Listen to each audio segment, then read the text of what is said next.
શીતકાલના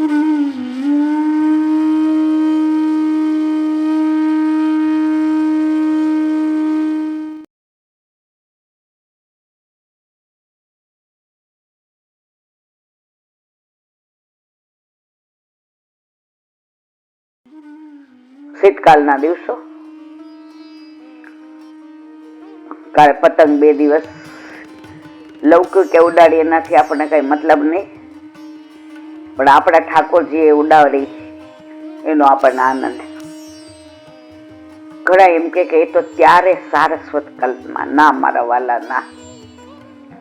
આ બધી લીલાઓ આજની તારીખમાં પણ ચાલે જ છે, એમાં કોઈ શંકાને સ્થાન નથી. પછી પતંગ ઉડાડવાની હોય, માખણ ચોરી હોય, દાન લીલા હોય, હોરી લીલા હોય, ચોરી લીલા હોય, પ્રેમ લીલા હોય, રાસ લીલા હોય, રસ બધી લીલાઓ ચાલે છે, એમાં કોઈ શંકાને સ્થાન નહીં. 40-50 વર્ષ પહેલા એક વૈષ્ણવ વ્રજમાં ગયા. હવે પહેલી વાર વ્રજમાં ગયા. હવે જેનો સંગાત કર્યો હતો એને કઈક એવો પ્રોબ્લેમ આવ્યો કે છેલ્લા દિવસે બરાબર ગાડીમાં બેસવા ટાઈમે કીધું કે મારે આવું છે એટલે અવાશે નહીં, કારણ કે અધિકાર જે યમુનાજી જેને બોલાવે ને એ જ જઈ શકે. હું એમ કહું કે મેં 19 ફેબ્રુઆરીની ટિકિટ બુક કરાવી છે. બેન તો ટિકિટ બુક કરાવી શકે, પણ તારી ઈચ્છાથી જઈ ન શકે. તને યમુનાજી બોલાવે, તને વલ્લભ કૃપા કરે અને ઠાકોરજી કે મારે જાવું વ્રજ પર દેશ રે આજે કોઈ રોકો નહીં, તો આપણે જઈ શકીએ. બાકી આપણે એવું કહીએ હું 19 મે જવાની જ છું વ્રજમાં, 500%. આપણા હાથમાં વ્રજમાં લૌકિક પાંદડું હલાવવાની આપણે ત્રેવડ નથી. તો પછી ઓલા બેન તો ગાડીમાં બેસી ગયા હતા, એ એકલા હતા ના, એના વર ને 2 હતા. એટલે પહેલી વાર જતા હતા તો હું એમ કરીએ એટલે હવે ત્યારે ક્યાં 50-60 વર્ષ પહેલા આવા મોબાઈલ એવું હતું. એટલે આ બેન પહેલી વાર જતા હતા એટલે એના ગોર કે કોઈ નહોતા ચોબાજી કે. અને પેલા ટ્રેન છે ને રાતના 2 વાગે ઉતરતી મથુરા, એટલે અને પાછું મથુરામાં લાઈટ નહીં રાતના. એટલે ઓલા બેન ને કીધું કે જો ભાઈ તાર જાવું હોય તો ટિકિટ આવી ગઈ, તારા ઉપર કૃપા થઈ છે, તું પહેલી વાર જાસ, તું તારે જા, જરાય મૂંઝાતી નહીં. વ્રજમાં સૌથી મોટો પ્લસ પોઈન્ટ એ કે ચોબાજી હોય કે આપણા ગોર હોય, આપણે 20 વર્ષની સ્વપ્ન સુંદરી હોય ને અને એકલા જઈએ ને તો એ લોકો આપણને મા દીકરીની જેમ સાચવે. એટલે તારે વ્રજમાં એકલી જશે એવું વિચારવાનું જ નહીં. ઓલી નામ થોડીક વાર વ્રજનું નામ સાંભળ્યું હતું, વ્રજની લીલાઓ બધી જાણતી હતી. વ્રજ એને શબ્દથી મોઢે હતું, પણ સ્વરૂપથી જે તમન્ના હતી એ આણે અને આનું જે કારણ હતું એ વ્યાજબી હતું, એ બોલાય એવું નહોતું. ઓલી એ ઠાની લીધું કે આજે એ આટલા બધી તૈયારી કરી તો એ ન આવી શક્યા. હવે મારી ઉંમર ધીમે ધીમે થવા આવી છે. હું વૈષ્ણવ છું, બ્રહ્મ સંબંધી છું. મારા ઉપર મહારાણીમાં કૃપા કરી છે. કાલે સવારે હું ભૂતલ પર ના હો તો જ્યાં મારે કાયમ મારો વાસ થવાનો. આપણે ગમે એ દોડ કે કીર્તન ગાઈએ એટલે શું કહીએ, અમને આપજો વ્રજમાં વાસ, હું તો માગુ શ્રી મહાપ્રભુજી એટલું રે. બધાય આજ ગાય. એટલે એને મનને હતા 50-52 વર્ષના, મનમાં નક્કી કર્યું કે હે મહારાણીમાં, બધા એવું કે છે કે આપ અમારા અલૌકિક માં છો. હું પહેલી વાર આવું છું, મારે કોઈ સંગાત નથી. હું ક્યાં ઉતરીશ, કોની હારે રહીશ? 3 જણા હોય તો ભાગમાં રિક્ષા ભિક્ષાય થાય. મધ્યમ કુટુંબના છીએ. પણ ના, હું મક્કમ છું માં. લીલામાં જઈશ ત્યારે હું એકલી જઈશ ને, મારે કોઈ ભેગું નથી આવવાનું. એટલે આ મારા ઉપર કૃપા થઈ કે એકલા જવાની તે મને અહીંથી શરૂઆત કરી દીધી. આજ સવારે લાફિંગ ક્લબમાં બેઠા હતા અમે બધા, કસરત પૂરી થઈ પછી 5 મિનિટ ઓલા સીડી ઉપર બેસીએ. એટલે હું કહું ઉદયપુરમાં ઓલી સાહેલીઓ કી વાડી અને આ સાહેલીઓ કી સીડી. એટલે ઓલા બિચારા એક બેન કે એલા બેન તમને બધું સખત દુખે છે ને હાથ ને પગ ને, નવું એવું મશીન આવ્યું છે એના ઉપર તમે અડધો કલાક બેઠા રહ્યો ને કે વાઇબ્રેટ કરે ને સારું થઈ જાય. એટલે બીજા બેને કીધું એ કે જાય ને એટલા દિવસ સારું રહે છે, જેવું બંધ કર્યું ને એટલે હતા ત્યાં કે. એટલે મેં કીધું આપણે શરીર ઘસાય, શરીરને તકલીફ થાય એની કેવી ચિંતા કરીએ, સહન નથી થતું, રોવાઈ જાય. જે શરીરનું આટલું જતન કરીએ એને જેવો અંદરથી આત્મા નીકળી જશે ને એટલે ભડ બાળશે.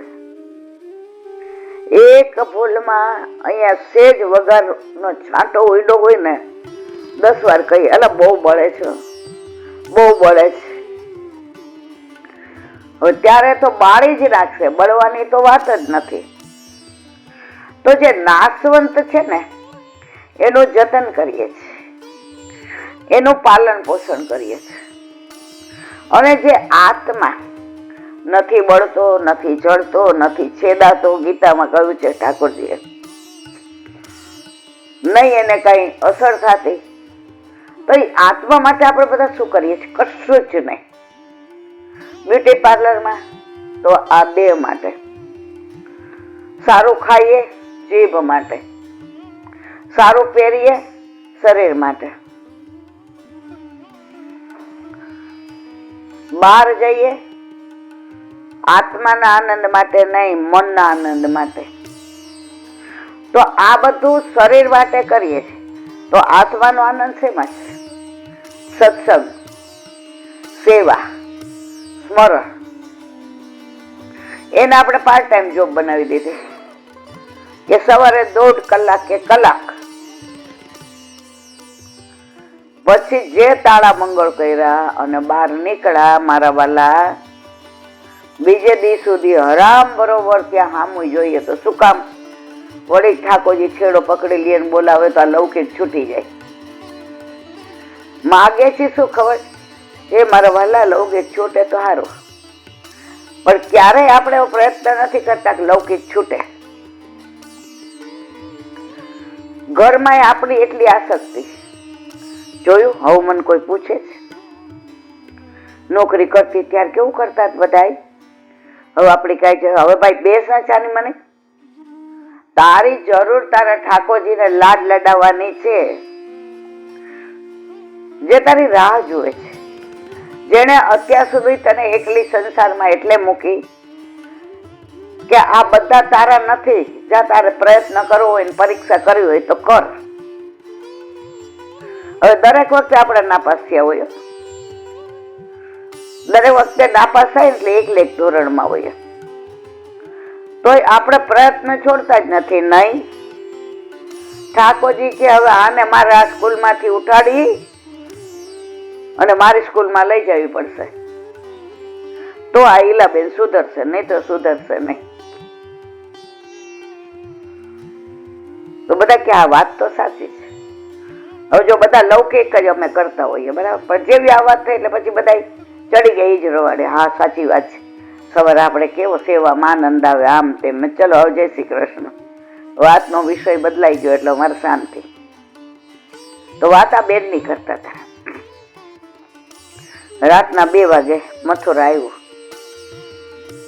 હવે ત્યારે તો આપેલું ખાલી રિઝર્વેશન, એટલે ઓલા બેને લેન્ડલાઈનમાં કહ્યું હતું કે આ ગાડીમાં અમે આવીએ છીએ. અને પછી અહીંયાથી ફોન કરી દીધો કે આ બેન એકલા આવે છે, પુષ્પાબેન,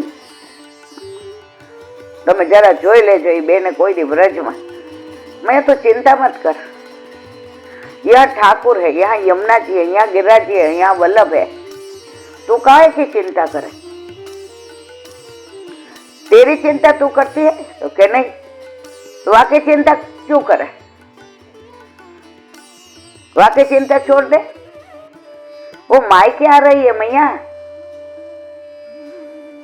मायका है ना, मैं कई दुख होता ही नहीं है, आने थोड़ी धरपत હતી, પણ એને ક્યાંય ગોર ન જોયા હતા, એને મથુરા સ્ટેશન નહોતું જોયું. બધાએ કીધું 2 મિનિટ ઊભી રહી, એટલે બિચારી 12 વાગ્યાની ઓલી બારી આગળ ઓલું દરવાજો ખોલવાનો હોય ને ઊભી રહી.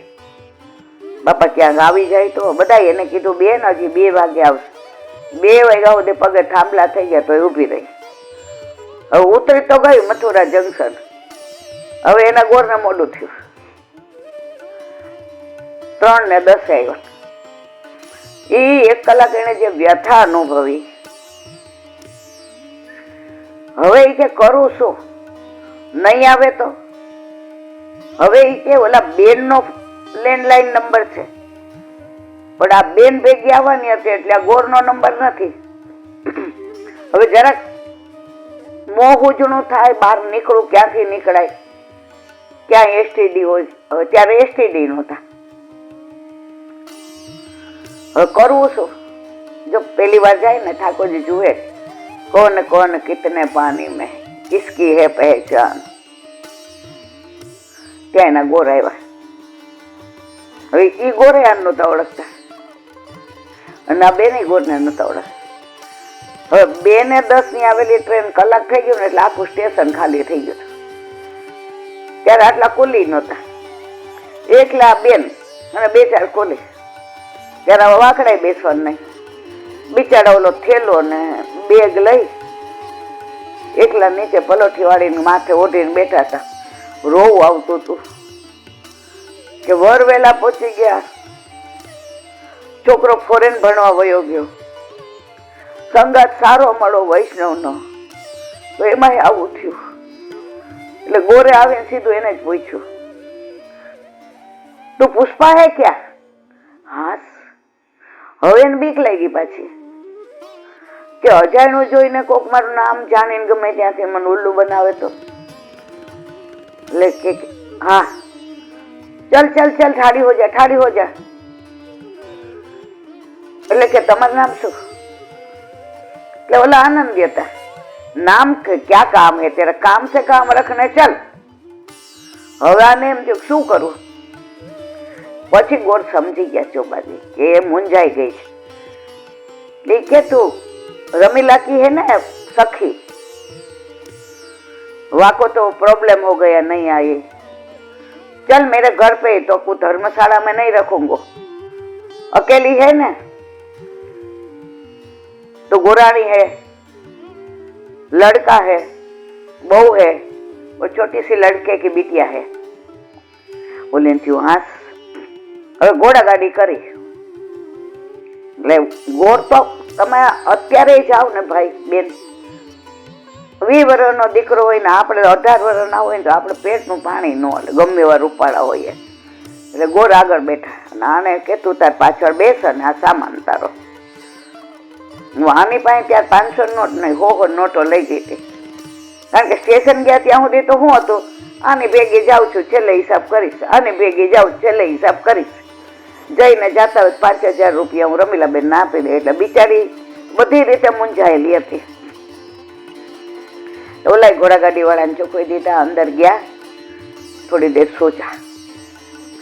હવે 4 વાગ્યા હતા, શિયાળો એટલે 5:30 यमुनाजी ની आरती થાય. भैया आरती कब होगी? आएगी आरती में? हाँ. तो गोरानी बढ़िया चाय बना दो भाई बहन के लिए. બોલીને એવું સારું લાગ્યું. અને ઓલા એટલા પ્રેમાળ, 2 માળનું કે 3 માળનું મકાન હતું, ભલે હાવ ઓલું ઊભું હોય એવું. એટલે કે તને પેલા માળે ચડવું? કે હા મને કાંઈ તકલીફ નથી. એટલે પેલા માળે સામાન મૂક્યો, બાથરૂમ બતાવ્યું, સાબુ બાબુ દીધો અને ગરમ પાણી ગીઝર નહોતું, ઓલો બંબો હતો એટલે કે એમાંથી ને તને એ કે હું લઈ લઈશ, મારાથી લેવાય છે. એટલે એ તો 4:45 નાઈને તૈયાર થઈ ગયા. ગોરાણીએ મસ્ત ચા બનાવી. હવે એ લોકો કઈ કપરકા બીમ પીએ નહીં, આટલો મોટો ગ્લાસ ભરી દીધો સ્ટીલનો. બોલી કે આ તો હું તો પિયર આવી એવું લાગે. भाई साहब, मायका तो 20 साल से गई नहीं, है ही नहीं कोई. माँ थी वो तो चल पड़ी, मैं अकेली. आज मैं महसूस करती हूँ कि महारानी माँ ने मेरे को अलौकिक भैया दे दिया. ये भाभी ने देखो कितनी बढ़िया चाय बनाई, અને એને ક્યાંથી ખબર કે મારે સવારે ગ્લાસ ભરીને ચા જોઈએ. હું એક કપ ચા પીવું તો મને સંતોષ ન થાય. આ વ્રજનો પ્રતાપ છે. 5:10 તૈયાર થયા એટલે ગોરે કીધું कि 15-20 मिनट लगेगी, चल तू चलेगी? हाँ हाँ मैं चलूंगी. भाभी के मैंने भी स्नान कर लिया है, बिना चलो हम साथ में जाते हैं. ગોરજી કે ગોરાણી તમે તો કોઈ દી હવાર આવતા નથી, કારણ કે ઓલી દીકરા ને દીકરી તમારી એવાય. મેરી નણંદ આવી હે ને, ઓલી તો આમ મૂંઝાઈ ગઈ કે આટલો પ્રેમ જેને મને કોઈ દી જોઈ નથી. મેં જેને કોઈ યમુનાજીની આરતી એટલી સરસ થઈ. માનસીમાં એને એવું થયું કે અહીંયા યમુનાજી હાથમાં કમળના માળાથી લઈને ઠાકોરજીને ધરાવવા વધાર્યા છે. અને ત્યારે યમુનાજીનું મૂળ સ્વરૂપ હતું. અને એવા દર્શન થયા કે જેવી આરતી ચાલુ થઈ ને યમુનાજી સ્થિર થઈ ગયા. જળ આમે ન જાય, આમે ન જાય, સ્થિર. કેવર વન ચાલ્યામાં ગંભીરે ઘેર્યા. આને બધું વાંચતી, રોજ આરતી કરતી. તો એને એમ થયું કે યમુનાજી, અને ત્યારે આટલી ગીરદી ને અને ઠંડી કે મારું કામ. દર્શન કર્યા, આરતી કરી, યમુના પાન કરાવ્યું, બધું આને શ્લોક દ્વારા બધું કીધું કે હું તારો હવે ગોર પંડો, હું તારો ચોબાજી. તારે હવે કાંઈ હોય ને તો તને કોઈ પૂછે કે કોણ તારા ગોર, કોણ, તો તાર મારી કે मैं तो बोलूंगी मेरे भैया, मैं लौकिक तेरा भैया, लेकिन ऐसे तो गोर हूं ने बेना. बोली के सारू. હવે 6:10 થઈ. આને તો પહેલી જ વાર આવી હતી. એટલે ગોરાણી के सुनते हो जी, 6:30 बजे द्वारकाधीश में आरती होगी, बेना को लेके तुम वहां जाओ, मैं बिटिया मेरी राह देखती होगी. દીકરા ને દીકરી એની એવાય, જાગેગી તો રોએગી. તમે ભાઈ બેન દર્શન કરીને આવો. ચોબાજી કે ભલે ભલે. સરસ દ્વારકાધીશના આરતી દર્શન થયા, પરિક્રમા કરી, તુલસી ક્યારાની પરિક્રમા કરી. 7:15 થયા એટલે બે ઘરે આવ્યા. ભાભીએ તો ગરમ ગરમ ચોબા પૂરી, અથાણું, पापड़. बेना तुम तुम्हारे भैया चलो नाश्ता कर लो. बोले क्या आ तो हूँ हाचे अलौकिक वेर में आई छू, हूँ आमनु शू राखी शकवानुं. नास्तो बास्तो कर्यो એટલે દીકરો ને બહુ નીચે આવ્યા, નાઈ ધોઈને તૈયાર થઈ. એટલે ગોરાણી કે देख तेरी बुआ आई है, इतने साल से हमसे रूठ गई थी, 50 साल की हो गई रोटे हुए. देख. बोली ने तो आम आंख मांथी आंसू हरख ना जाय કે ઓલા બેન આવ્યા હોત ને તો હું ધર્મશાળામાં જ જાત, જ્યાં બુક કરાવ્યું હતું. આ કેવા વ્રજેશની, યમુનાજીની, ગિરિરાજની, મારા વલ્લભની કૃપા